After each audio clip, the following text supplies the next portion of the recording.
So should you learn aero left or right? What are the best ways to train or improve directional aerial control? What's the difference between directional aerial and regular aerial? And then finally, are champs new plat? These are all questions that we're going to answer in this video, so sit back, grab your favorite snack, and let's learn how to become the next NRG Justin. So in order to know if you should use regular aerial or directional aerial, let's first talk about what they are and the pros and cons in using each one. Let's start with regular aerial.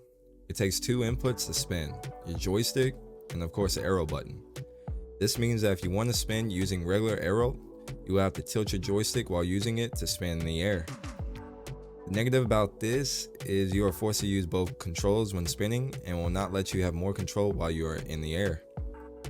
Directional aerial, however, only requires one input to spin, and that's the directional aerial button. This lets your joystick be freed up and can be used to adjust your car at the same time while spinning in the air. So now that we have a better understanding of what directional aerial and regular aerial are, let's get into the pros and cons of each mechanic. Directional aerial pros, it lets you change how much you tilt, and it's also good for quick adjustments. Cons, it can only turn one way, such as left or right. Regular aerial, I ain't gonna lie, has some good pros as well. It has the benefit of being able to change how much you aero. So what that means is you can either tilt your joystick a little to aero a little bit, or fully tilt your joystick to aero a lot. So this mechanic is pretty good for wave dashes and hitting quick shots.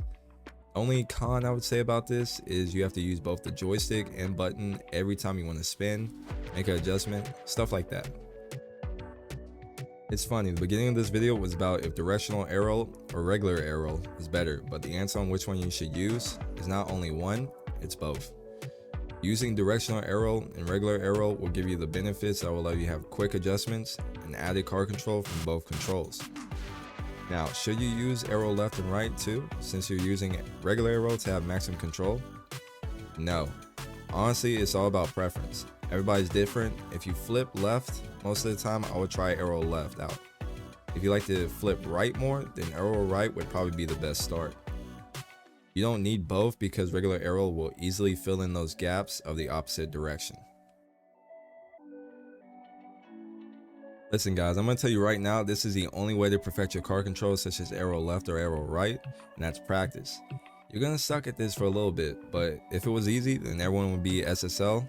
But to know how to practice this is where your trusty crew at RL Guide got you covered.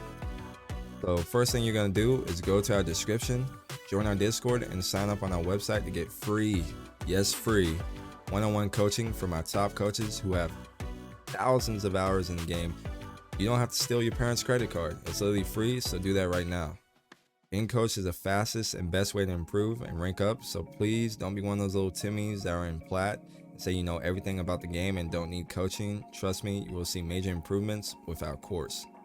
But for my little Timmies out there, let's go over some ways you can improve your car control on your own.